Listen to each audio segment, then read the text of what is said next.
Welcome back to the Not Your Mama podcast. This is your host, Kelly Bryant, and I'm super excited to be joined today by Alicia McCarvell. Hi, Alicia. Hi, thanks you for so much for having me. I'm super excited to chat with you today. So first, I want to know, what are your pronouns and what emoji do you most identify as? All right, so I go by she, her. And emoji, probably a mixture between the laughing cry face and Sideways laughing cry? Sideways laughing Mhm. cry and the fire emoji. What is the tone of the fire emoji? You know what? I couldn't even explain it to you. That's why they're the two opposite.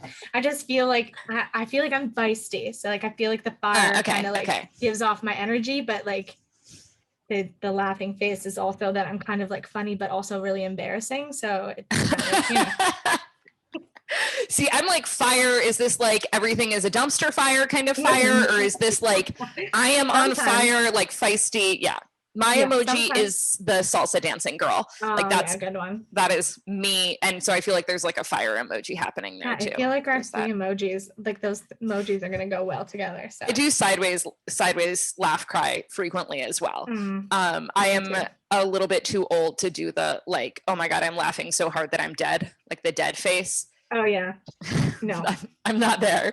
So you are here to talk to us about body positivity. I would love for you to kind of give us your bio background. I don't like to read a bio off of a sheet of paper. You tell us who you is, what you do. Yeah. Whatever you want us to know. How does someone become a body positivity expert? Who the heck knows? Let's just start with that, because I want to make it very clear that this happened out of nowhere, but also from a place of this is definitely what I feel like I was meant to be doing. So something that has always been, again, going to the fire emoji, something that's always been a fire that has burned inside of me, and helping people and making people laugh has been something I've always been passionate about. However, it came like a whirlwind. It hit me like a brick wall when everything happened. I am a 31-year-old living in East Coast of Canada, Nova Scotia. I grew up in your typical family. I've got two younger siblings. I've been with my husband for almost 15 years. We met in high school. And that's so cute. Yeah. Do you live where you grew up? Yes. Yeah. Yeah. So very close to, I couldn't go anywhere else. So I'm a mama's girl. So that's where I'm at. I live like a 2.5-minute walk from my parents, a 3-minute walk from my little brother, and a probably 15-minute walk from my little sister. So we're in a little triangle trifecta. So, but yeah, long story short, I lost my job in 2019.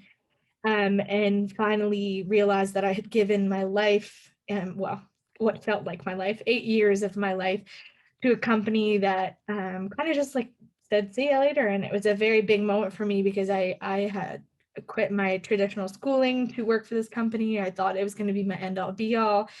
And what field were you in? Fitness. So I actually worked as a general manager of a fitness company. And I'd worked my way from the bottom. I had worked from being in the daycare center all the way up to, I was working head office for periods of time. And I very much loved my job, and my best friends and people who stood for me in my wedding came from this job. So no regrets there with my time spent. However, it was a big slap in the face for me. And then I was like, you know what? I'm going to take a year off. My sister was getting married that summer, and I said, screw it. I'm going to create art.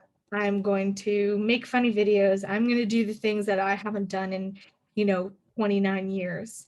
And I sat down with my husband and just said, this is what I want to do. Do you think we can afford it? And he just was like, whatever, if I have to get a second job, then I will. We'll figure it out. I love it. Take what you need. And I did. So I spent the summer doing me, and it was the coolest thing I've ever done, focusing on myself, and all intertwined in that we went to Florida, pretty close to my last couple, almost my second last month in my job. And I had this, at this point, I knew I was losing my job, and I was like, you know, screw it, screw the world. I'm going to do what I want to do. And I bought myself my very first bathing suit, and I hadn't been on the beach in 12 years. We got to the beach.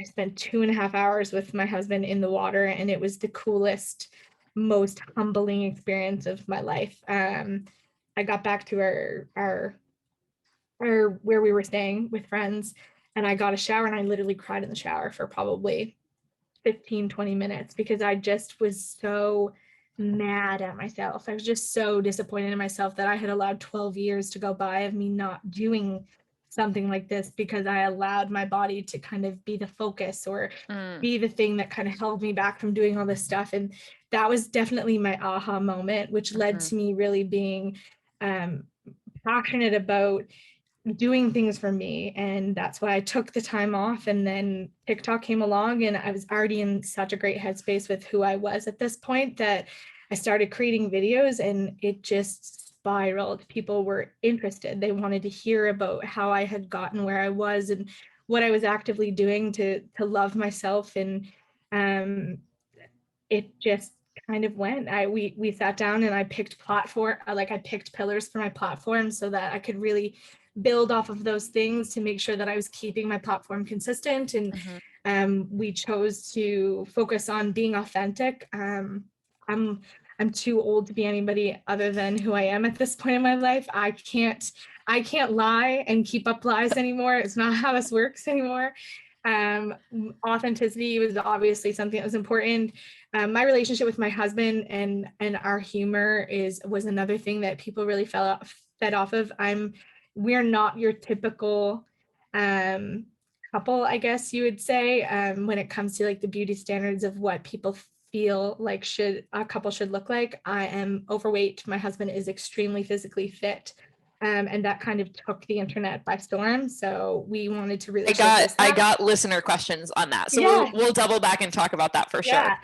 So I wanted to focus on the authenticity, our relationship, humor, and making people laugh, because self-love work is hard. It happens forever. It's heavy shit. It's such heavy work. And humor has always been my coping mechanism. It doesn't matter how unhealthy you tell me it is, I'm going to always use humor as my coping mechanism. So I build humor into the hard work that I do, so it's easier to digest, and it makes it a safe place to come where you're also going to be learning and laughing at the same time. And then again, self-love. So putting out there the things that have worked for me. I'm by no means an expert, but I think what I've done has really worked well for me and has gotten me to a really stable part of my life where I'm confident in who I am, my body, how to move my body, my relationship with my friends and my family and myself. And I want to share that because I don't want other people to be 29 years old and just figuring it out like I was.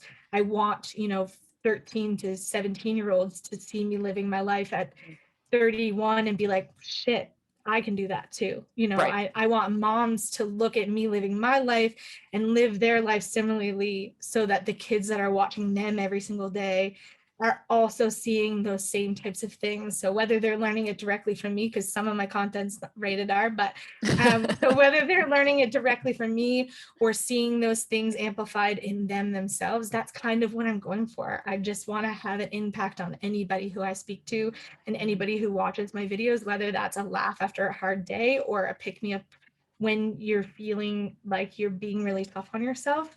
And it has literally inspired. Other people are in the same boat. People are looking for this, and people are excited, and here we are. And it's been outrageous. I mean, it feels like body image and anxiety. I get those two topics come up really frequently with my folks. So I did get a listener question about kind of like your journey, which I think you gave us a really nice overview of your journey toward body positivity. But I would love to hear, like, in all of that time that you were working in the fitness world, the 12 years that you weren't in a bathing suit, like that whole time, did you know that you had like quote unquote body image issues? So you knew this, and you were presumably trying to like sweat them away, like just. So when I went from high school where I would consider myself an athlete. I was Mhm. playing sport and I was physically active. I had a second degree black belt. I moved into university and I was no longer an athlete that could play at that competitive lifestyle. Mhm. I put on, your typical freshman 15, which ended up being a freshman 50 for me. And then my shift into movement was solely to lose weight. Yep. So I then had to learn how to exercise in a gym, but the only things I learned in a gym were what I should be doing to lose weight. I didn't learn about being strong. I didn't learn about what exercise did for my mental health. I didn't know what exercise did for my sex drive. I didn't know what exercise did for just like me being a nice human being on a regular basis. I knew none of those I'm things. still not a nice human being on a regular basis. I'm not on a regular basis, but exercise helps, movement helps, which I didn't know back then.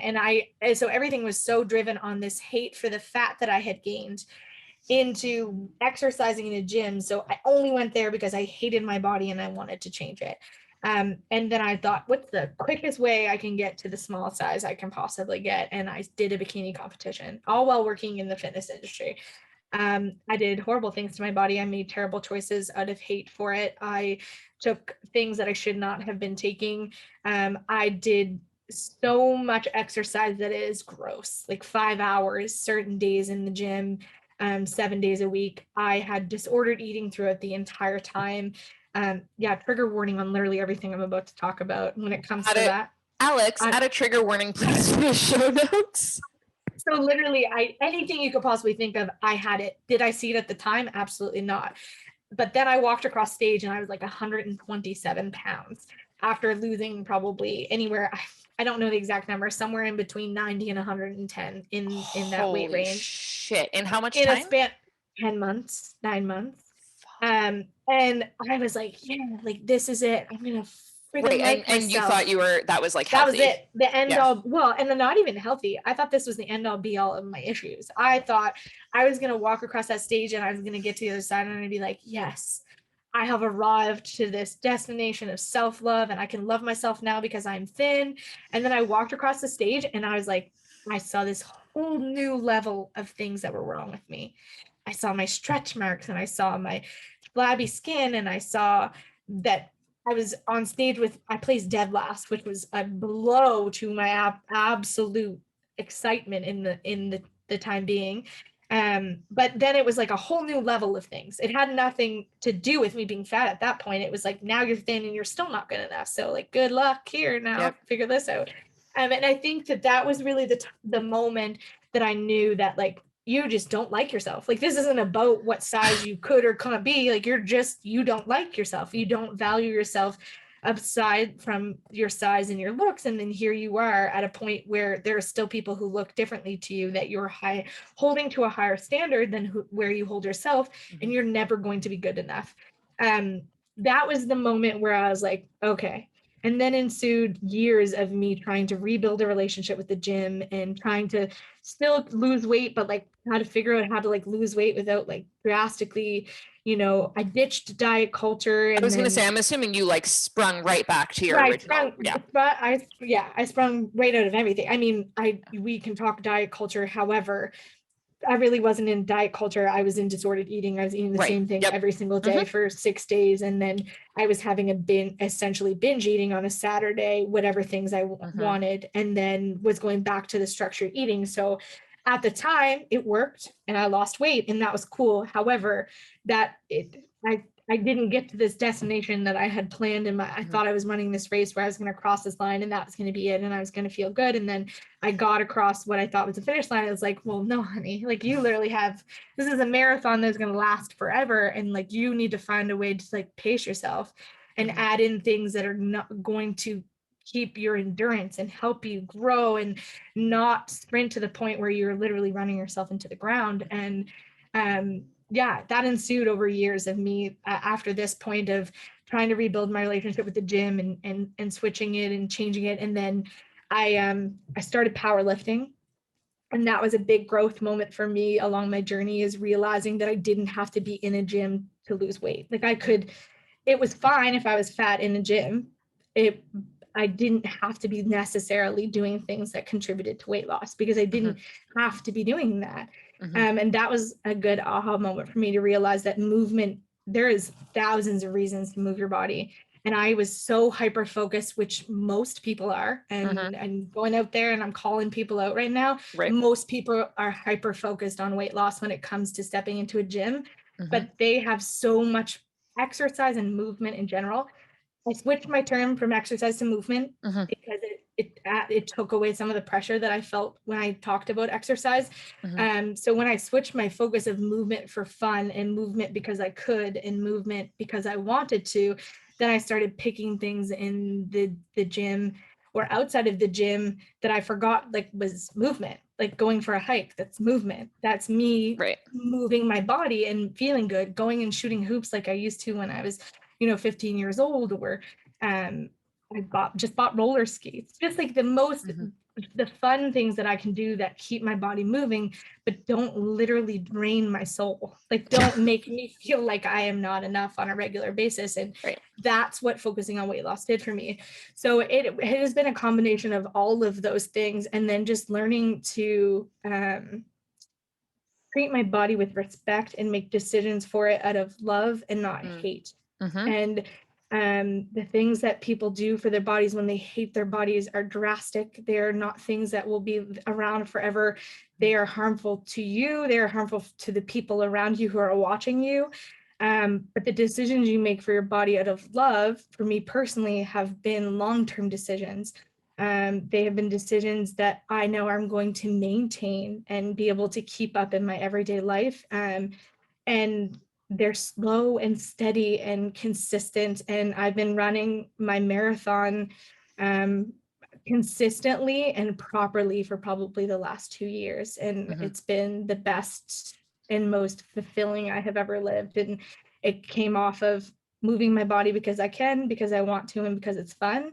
And realizing that my size has literally nothing to do with how valuable I am as a human being. Yes, I think that often we make the mistake of thinking that, and you kind of touched on this, like thinking that, well, once I get to XYZ, then I will love myself. And it's like, that will literally never work. It'll never happen. Yeah, the only way that you get anywhere, like not to a weight loss goal, but like to being stronger, to feeling good about yourself, is to love yourself on the way and to make decisions about what to do based on what would you do to someone that you love. And my on the way is like when I die, like that's where I'm at. Like my on the way used to be, that sounds so drastic, but it is 100%. And it changes how you treat yourself when you have a goal in mind, like a weight loss goal, and I'm not saying that goals aren't important, and they're very driven, goal-oriented people, but understanding that goal is not a finish line, it is a marker.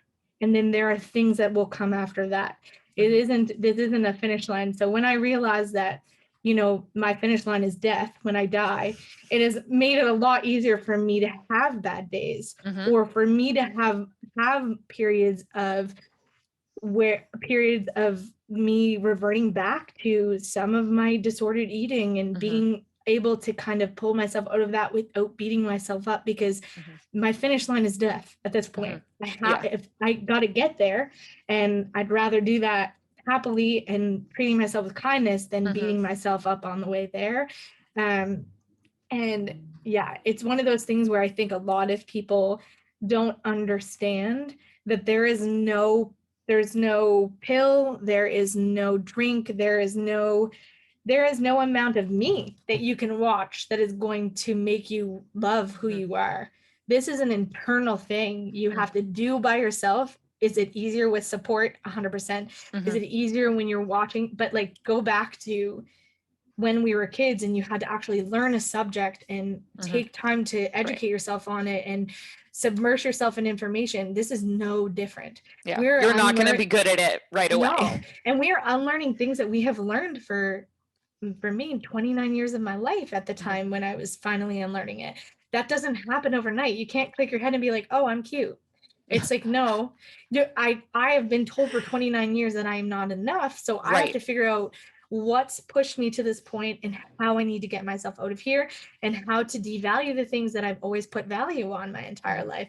And it is hard work. It's a hard work. It is not an easy process. And I still have like even just this week, there was a video posted about me, and not me specifically, but it is a plus size teen who's posting about talking about how she's plus size, but she's not plus size. And I'm included in these videos of these plus size women who are like the ideal plus size woman. And it hit me like a brick wall, because I'm like, I don't see myself that way. And I don't see myself as the ideal plus size woman. And I try not to make, and it has been a whirlwind of like the last few days of just, then there's videos of people trying to decide what my body type is. And like, it's a lot. It has been a lot, but I have bad days. Like there are bad days for literally every human being on this planet when it comes to their body and understanding that. So I can sit here and preach self-love, but understand that there are days when I get up and I'm like, you're not it. You are not it. You are very far from it today. And I have to find ways to kind of get myself out of that funk, or reanalyze what my days prior to that have looked like, so I understand the things that are triggering me and making me feel that way. And that's even harder work. So it doesn't get any easier as you go along with it, honestly.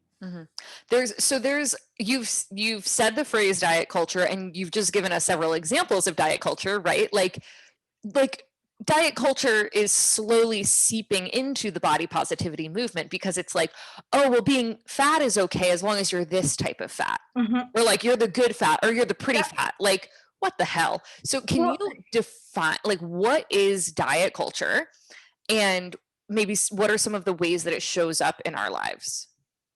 So diet, for me, I don't like a single video on my Instagram about diet culture. I don't like any of them. However, if you were to search my Instagram page right now for my pop-up, the majority of the ads and videos and pictures and things that pop up will be something to do with the diet culture, whether that's a fad diet, a keto diet, a bikini. We're talking like we are literally walking into like the two worst possible things right now.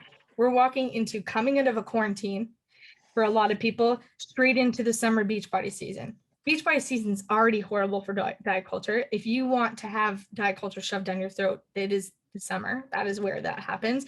And then now we're just waiting for, like, I am just waiting, and it's already starting. It's already in commercials that I've seen, that it's already talking about like lose that quarantine 15 and like lose, and it's already there. It's so already there.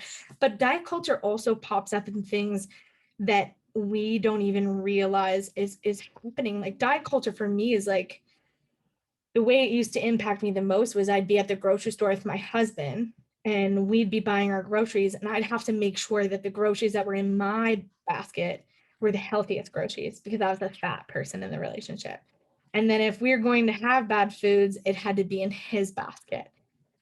So there's bad foods is diet culture too, right? Yeah, like quotation marks. Bad foods. So bad food. So if it were something that that I thought in my head that somebody was going to look at me as a fat woman and say she shouldn't be eating that, it was in his cart.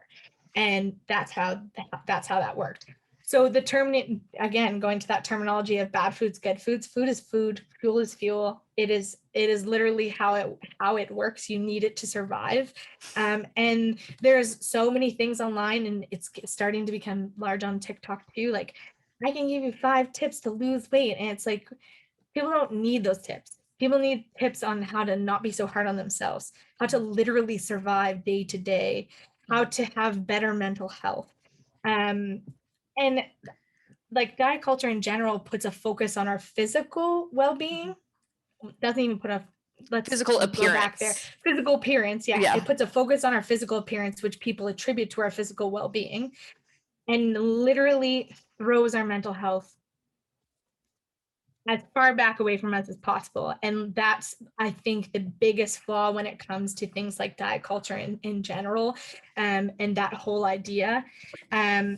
It's hard because I think it's getting better. I think there are, I have these moments of where I'm like, this time of year, I would normally feel worse about myself, or I would normally feel like I'm not doing enough. And then I struggle for me personally, I struggle to know if that has just changed because I am in a much better spot with myself, or if things are actually starting to change. Because the culture people, is different, right? because the culture is different. However, there are a lot more people seeking support now than there ever were. And that's where I think that like the work that me and a lot of other people are doing right now is where and how we kind of combat the diet culture, because I don't think it's ever going away. Yeah. The industry I have my fingers really crossed that we're like making progress, because we are setting the example for the next generation. I think that the other thing about diet culture that I'll throw on as well is that it's often, there's an underpinning of typically misogyny and fat phobia. That if you are considered clinically overweight or obese, then other people have a right to police your body, and that that there's like a morality to weight, and that it is like objectively good or bad to be lighter or heavier. And that is really like, that's something I did an episode with Judith Gatton recently, where I challenged all of the listeners who think that like that equate gross with fat to go like look at some Rubens paintings and like ask themselves like, what is actually gross about this? Like if you actually look, and that's what I think is really, honestly, like really brave with what you're doing and with what so many other people in the body positivity movement are doing, is that you are putting yourself out there, one, to say like, this is what my body looks like. This is just a body, and opening yourself up to criticism and to having a lot of fucking assholes. You have some great reading fan mail, but to just have assholes think that they have a right to tell you things about yourself. The problem that I have, like, I can take it. I am a big girl mentally and physically. I have been through it, and I was prepared for it when I placed myself on my platform. I knew what was coming. I anticipated it. The part that bothers me the most, and this doesn't even touch on body positivity, this touches on diet culture and mental health, is one of my favorite things to remind people is that your fat friends can be thriving and your thin friends can be struggling. And this idea that fat equals bad and thin equals good allows fat women to never think that they're doing enough. And it allows thin women to suffer in silence because nobody is asking them the right questions. And that's the most harmful part about diet culture, is it breeds this success and happiness for thin women. And I'm talking beauty standard thin. I'm not talking about women who might be struggling with eating disorders and stuff. I realize that they are also under scrutiny when it comes to comments about weight and etc. Yeah.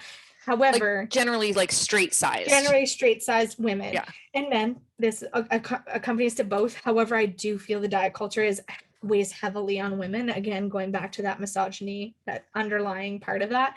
But yeah, that is the most dangerous part for me, is that I am thriving. I am living my best life. I am the happiest I've ever been. You don't need wellness checks. Like you're good. I am never worked this hard on my mental health. I have never, my heart is good, everybody. Like my heart is great. My blood pressure is A1, like I'm doing wonderful. However, there are thin people who are not being asked questions. And not that I think it's necessarily anybody's business. However, there is this underlying idea that if you were a size, that you are healthy, and it allows thin people to suffer in silence, and it allows fat people who are doing things for themselves to think that they're never going to be enough, and they're not going to be doing enough, which breeds this vicious circle for those who are plus size and who are doing the right things for themselves and living them a lifestyle that is happy and healthy for them. And it just sets other people up for failure. And it's just this vicious circle between the two. And I struggle with it. And I think that that's the part that hurts me the most, is that when I was fat, my fattest. And I use the word fat then being like when I was fat and I hated myself at that point. Nobody said, hey, how you doing? What do you need? How's your mental health? Like, do you feel like you're living a filled life right now? Are you doing the things you want to do? Not a single person asked me that. Not a single person asked me that. Everybody said, oh, if you lose 15 pounds, you'll feel better. Mhm. If you lose 50 pounds, you'll feel better. And that is not the case. That is not what worked for me until I got my head right. Nothing else about my life really mattered at that point because I didn't value who I was. So I didn't want to make decisions for myself out of love. And it's one of those things where, and then again, you have straight size people who are living their lives doing things that are harmful, and you have people praising them and or not supporting them. Again, not asking that question. Yeah. Are you okay? How are you doing? Because they just assume that we they're just fine. assume, yeah, how you physically look is a representation of, and there's a physical health component of this too, which we don't have to go like, I'll reference, I did an episode with Kara Trokta on this, but just the fact that, like you were mentioning, your weight is not necessarily representative of your cardiovascular health.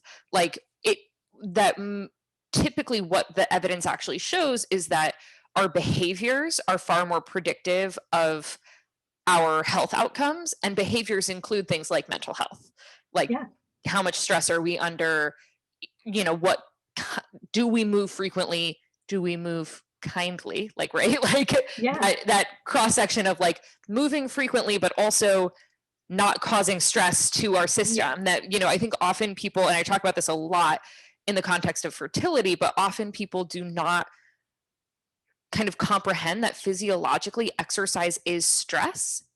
We are stressing our body. And so if you are 100%. Over exercising or under sleeping or under feeding yourself, you cannot physically be healthy. You are actually going to be in far worse physical health. And I talk the same idea with habits, like, so behaviors, same idea. I have a scale right now in my mind of the things that I am adding into my lifestyle that are going to keep my scale even out.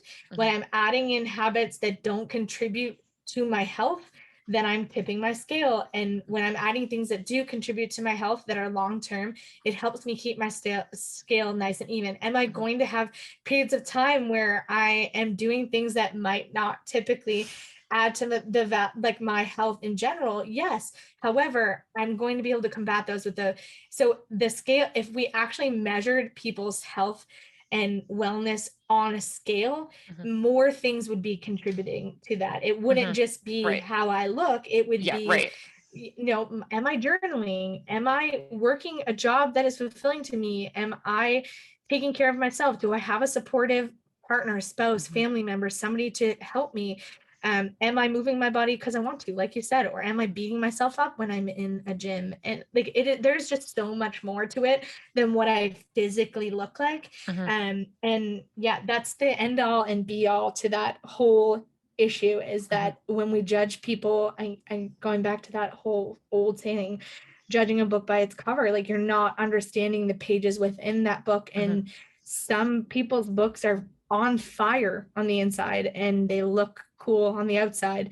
However, nobody's even opening them to have the right conversations and to, to support them in putting out those fires. And it's all more relevant when we are talking about postpartum. So I want to just throw that out for the listeners who are postpartum, that like, just because you're successfully breastfeeding does not mean that you can't have postpartum mood and anxiety disorders.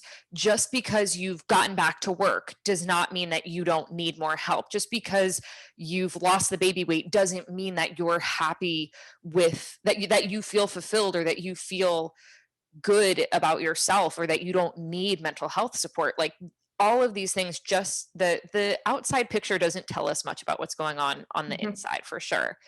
My sister, well, my nephew's just turned 7 months, so he's a little bit older, but my sister going through that for the first time in our family, and having somebody give birth and go through that postpartum. And there were days where I'm like, she's rocking this. This is so, she's like, and she is, and she has, and she's killed it. But when we sit and we have conversations, sometimes I don't realize how much she was struggling, because like you said, there's so much on the outside that you don't see from a photo that's posted online, or from, a text message here and there. There are levels and layers to, and then even now with her exercising, and her body is not the same body she had before she gave birth. And that's going to be a whole new journey for her to learn to accept and love, and find peace with her new body. And it's going to take time. And we went out jean shopping yesterday, and just being there to just like understand what she's going through. And for me, that's been a huge learning curve for me as a plus size person, is understanding that, for a long time in my life, I thought, again, when I thought I was going to become thin and people were just going to love me and I was going to love myself, that's not the case. There are people who are thinner than me who are struggling just as much as I do on a regular basis. Absolutely. And that's why I think that whole self-love platform and just having these conversations is so important, to realize that, nobody is alone in this. Like, everybody is going through it on a regular basis. The levels are different. However, the majority of the world goes through the day and has moments of doubt throughout their day when it comes to their body. And we're not the oddballs. We are the majority of people that are going through that. So yeah, and I can say that from experience. I try not to talk too much about my own weight experience, because I've always been thin, and that's not a journey that I've been on. But I can tell you that I've been about the same weight since college, and I've had shitty times in my life, and I've had great times in my life, and like none of that was better or worse because of how my body looked, because my body's looked pretty much the same the whole time. So it is like a good, at least, reality check for people who think like, oh yeah, thin people are just always happy. I'm like, no, I've had some real fucked up like mental health states in my life. And bodies look different at all different sizes and all different shapes. How my body looked when I had put on my 50 pounds originally through university, how my body looked then at that weight versus how my body looks now looked now at this weight, it's completely different. What I know from the moms in my life is the same idea with giving birth, is it's not ever going to be what you expect it to be, and expect the unexpected. And that's kind of how I've been living my day-to-day life with that, is just kind of expecting the unexpected when it comes to how I feel about my body and how others feel about their bodies, and just knowing how to kind of take a step back and support people and support myself when I need to. All right. Are you down to do a lightning round of questions from readers? Yeah, let's do it. Lightning round. Okay. Do you ever find it difficult to find balance in the amount you think about your body in your line of work? Yes, I do. It's tough when I'm posting about my body on a regular basis, or like I talked about this week, hearing people talk about my body or negotiate what type of body I have, etc. It can be pretty hard. However, I have a strong base of separating my worth from my body in general. So I'm able to kind of understand that when people talk about my body, they're not necessarily talking about you as a human being. Yeah. I think that's a great point, that you did a lot of work before you decided to put yourself on a public platform. So for anyone who is going through like a similar journey, you don't have to be like out and proud. Like, you can do it in a safe, closed environment. 100%. Like, follow the people like Alicia. We're going to talk about BodCon before we wrap up, but there are places where you can get support without necessarily having to like out yourself as someone who's body positive and embracing whatever they look like. How did you learn to style your body?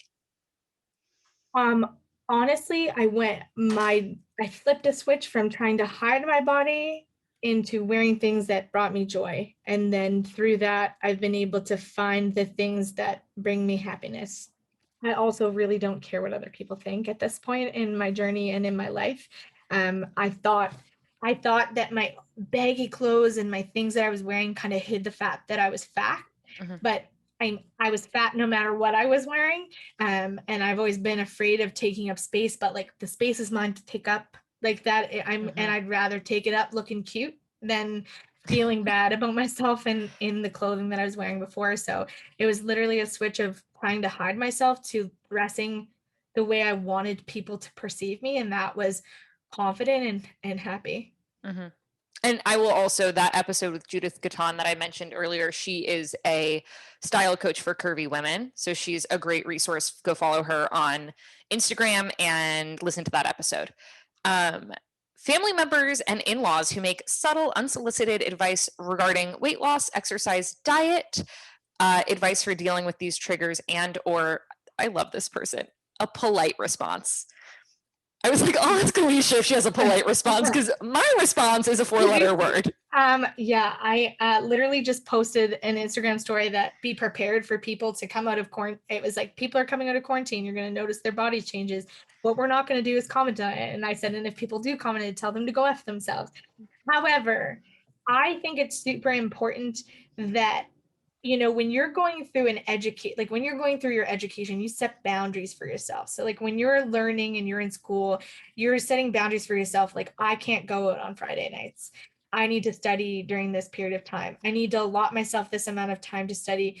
This journey of self-love is no different. And you need to set those boundaries on things that you are okay to handle and have conversations about, and not okay to handle and have conversations about. And if that's not accepting comments about your body, that's not accepting comments about your body. And that is wholeheartedly within your right to do. However, setting those boundaries is what's most important, because people are what we have to remember, and what I have to remind myself every day, is that the things that made me feel so shitty about myself are the same things that people feel like they have the right to tell me to feel shitty about myself. So when people are commenting on your body or they're commenting on your food, they're living and breathing the same diet culture and same world that we're living in, that make them feel like those things are normal and okay to say, and they're not, and they need to educate and learn. However, when you set a boundary and you say, hey, I know you think that that's okay, but it's not for me. And that's not a conversation we're going to have. We aren't going to talk about my body, or we're not going to talk about the food that we eat, or we're not going to do this anymore. And you set that boundary, and then you hold people accountable to it. And it has been so empowering, because when you set a boundary and people break it, it makes it so much easier for you to say, I told you that. Yeah, I told you that this is something that I'm not okay with, and here we are. You've been warned. See you later. Yep. And boundaries don't have to be a difficult thing to set. For instance, for me and my husband, who loves me more than anybody in this planet, he will often make comments about whether or not I finish my plate at supper. And always has, and that comes from a place of him not wanting to be wasteful. But for me, learning to eat and fuel my body intuitively has been knowing when to stop eating in certain things, whether or not I feel guilty finishing my plate. So a conversation with him was literally like, hey, I don't want to hear about it. Like, don't talk about my plate, because it makes me feel guilty for not eating the food, and I don't want to feel that way. And has he said anything since then? Absolutely not, because I set that boundary. And if he were to do it again, then that's a different conversation. Then it's, I told you how this makes me feel. We're not doing that. So when it comes to those family conversations, it's boundaries, it's upholding them, and then it's getting rid of them. And if it's not the boundaries, getting rid of the people. Set them, uphold them, and then get rid of the people who are breaking them, because the people who love you the most will honor those boundaries. And the people who are breaking them either aren't taking the time to educate themselves or don't care about your boundaries. And those aren't people we're interested in having around anyways. I think people often get confused about boundaries. And this is something I teach about a lot, because we have a lot of trouble with boundaries when it comes to parenting. Boundaries are not this magical land where you get to go and control other people, because you can't control other people ever. So I think people think that it is that they're doing something wrong if they've quote unquote created a boundary and then other people don't follow it. A boundary is a consequence. A boundary is saying to your toddler, if you run in the street, I'm going to pick you up, and you're not going to be able to go play the way you want to. If it's an adult, you just say a boundary is, if you comment on what's on my plate, I won't eat with you in the future. If you say XYZ to me, I'm going to hang up the phone. And then that's on you. And if you struggle 100%. With upholding boundary, I wish I could remember where I heard this, but I was like, oh shit. If you struggle with upholding your boundaries, it's not a matter of whether or not you're capable of it. It's whether or not it's a priority to you. Because if it was about your kid's safety, you would have pulled the shit out of it. So clearly it's not that you're not capable of it. It's that you're maybe not thinking that you're worthy of it, not thinking that you deserve to uphold that boundary, you know, thinking that probably because of diet culture, like, well, I am fat, so they have a right to say something about my food. All right. 100%. This is a very long lightning round. I'm sorry. I have to add my 2 cents totally every time you say. We're good. You take as long as you want. Take a sip. I'll take a sip. I'm here for the rest of the night if you want me. It's raining outside. I can't go back inside I'm in my she shed. And I have to walk through the rain to get back inside of my house. Okay, so perfect. So I'm here all night. Here. Okay, so 2 people asked the same version of a question. How can they get over being bigger than their partner?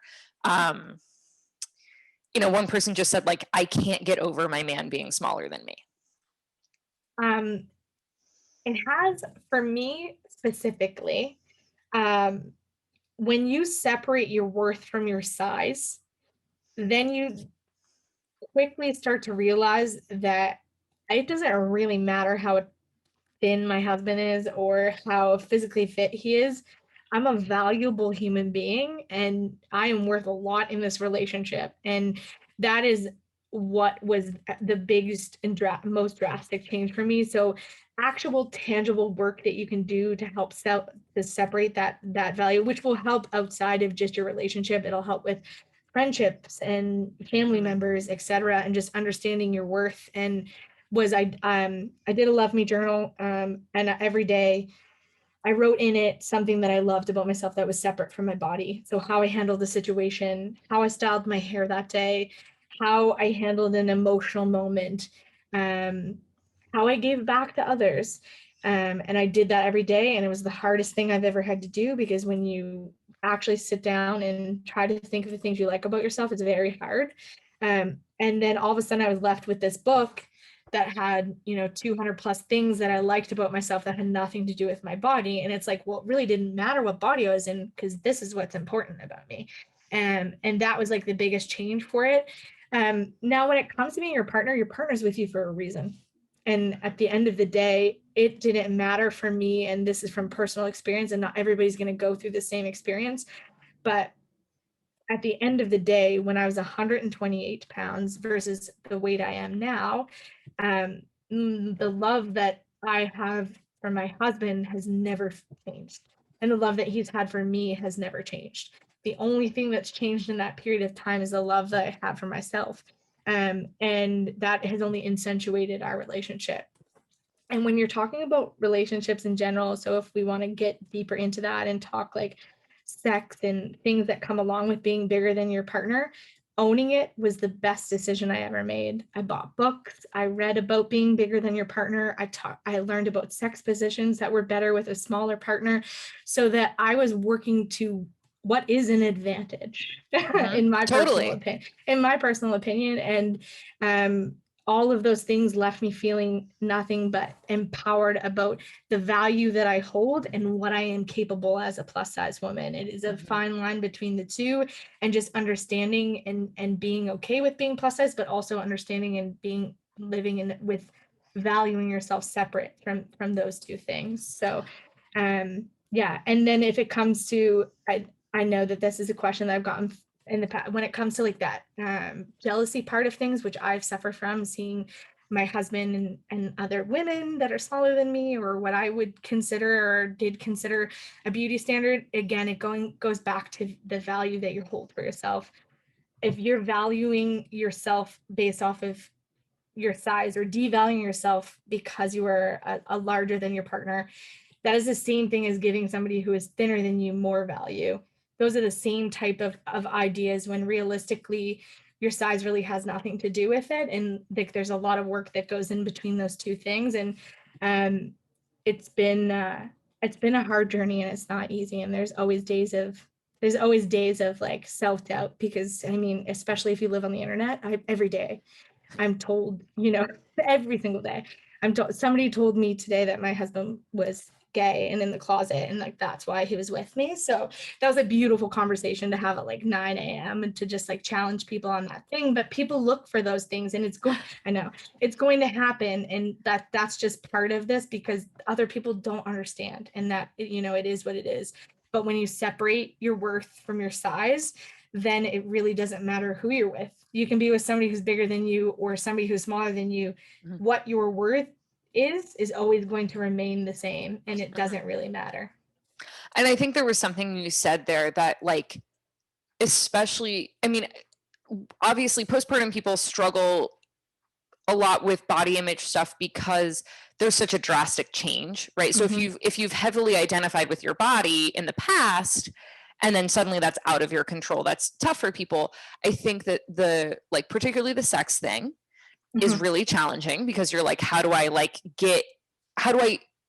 allow someone else to like me in a way that I don't like me, right? Like, I don't like what I see in the mirror, so clearly he can't like, or she can't like what they see. And I think that it is, to me at least, it seems somewhat reassuring to think like, that's on them. Like, they get to think whatever they want, and I am being like disrespectful of them and their preferences and what they want if I'm over here telling them like, no, you don't want me.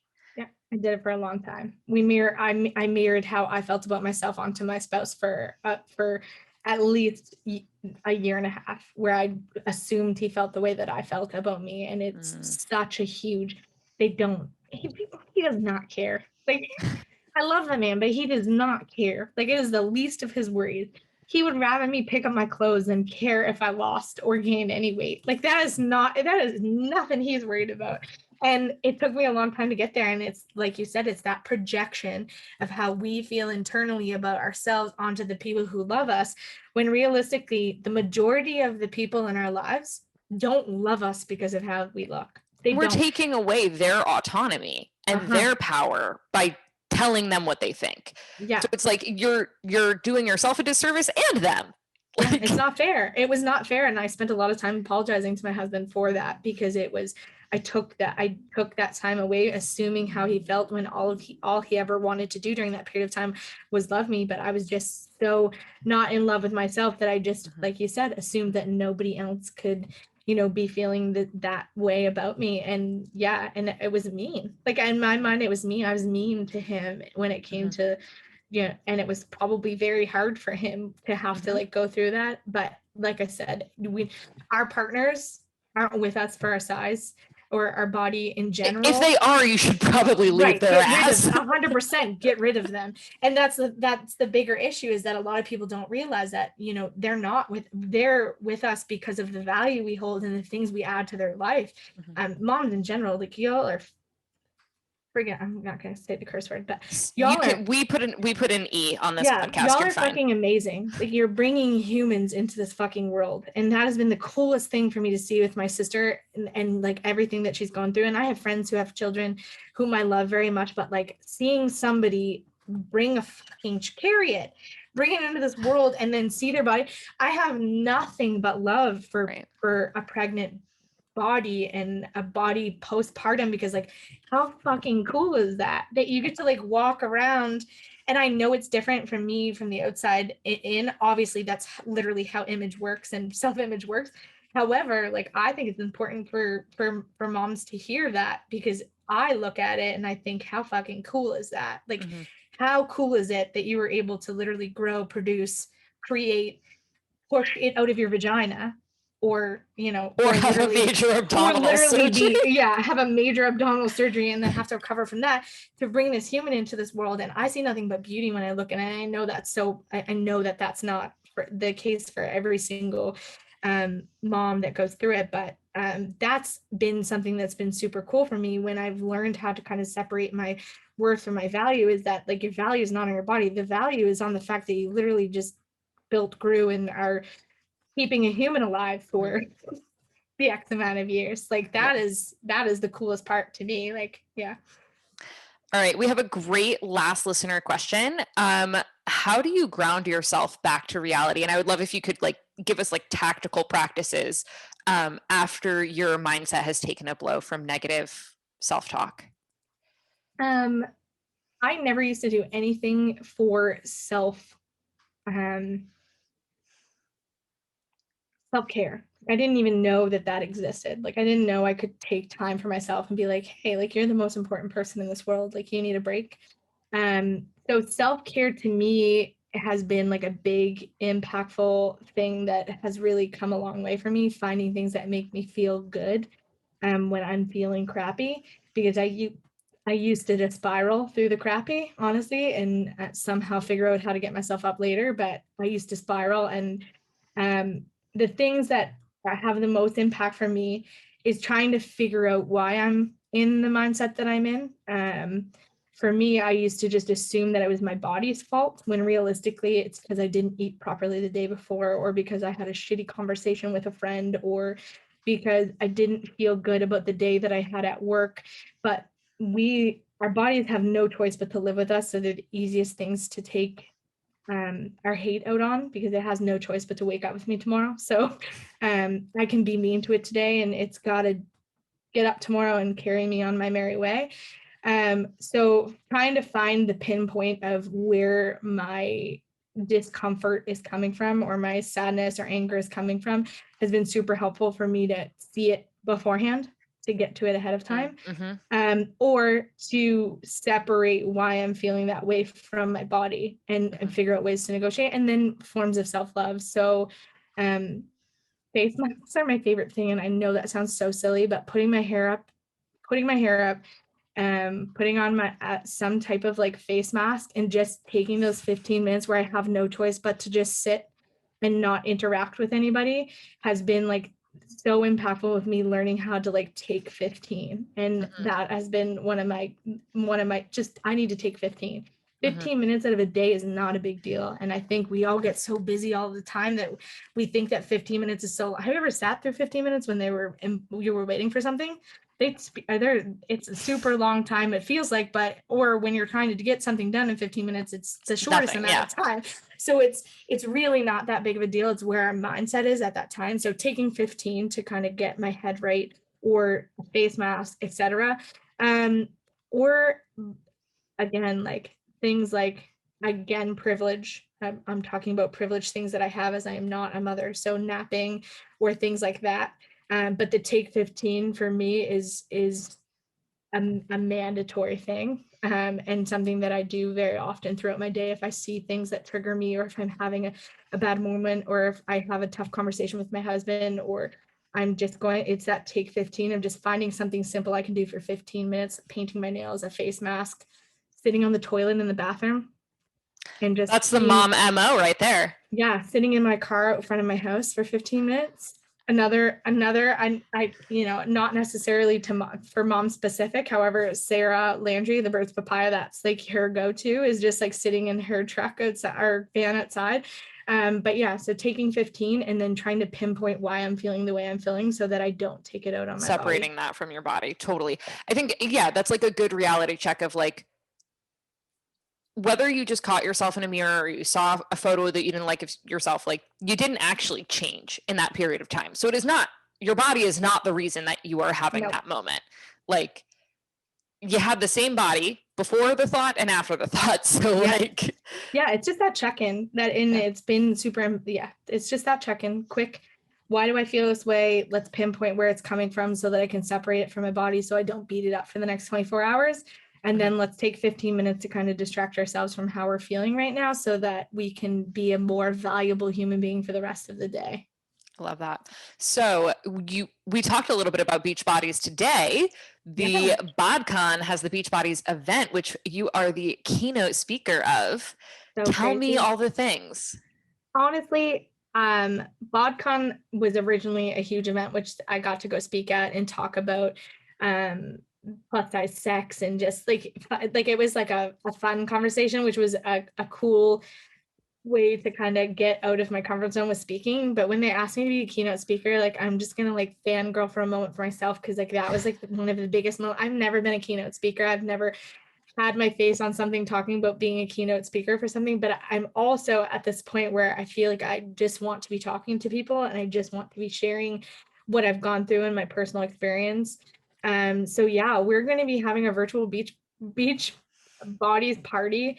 I'm going to show up in a bathing suit, and I'm going to make myself a margarita I or love some it. type of, and we're just going to talk about, the pressures that are coming from Do you things we have your talked about speech today. planned? It's soon. We're getting this podcast out in time that people can go. Can you give us Yeah. the details? So it's going to be a keynote interview, which makes me feel far less stressed out. So it's going to be lots of similar questions to how we finished it today, just based off of what people are looking for in terms of my experience.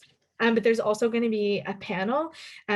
So Sydney, Zach, and Gabriella are going to be talking about their journey and the things that have helped them with their bodies and the pressures that we feel through society. And again, very similar. What I love most about BodCon in general and these types of talks is that they're very informal. So this isn't a thing where I need you to kind of, well, actually that's a lie. Take notes. However, it's not one of those things where it's going to be overwhelming or you're going to feel right. Yeah. Have a giant screen behind you. Yeah. Bring a drink in your bathing suit and just come chat about the things that we all know we're going through.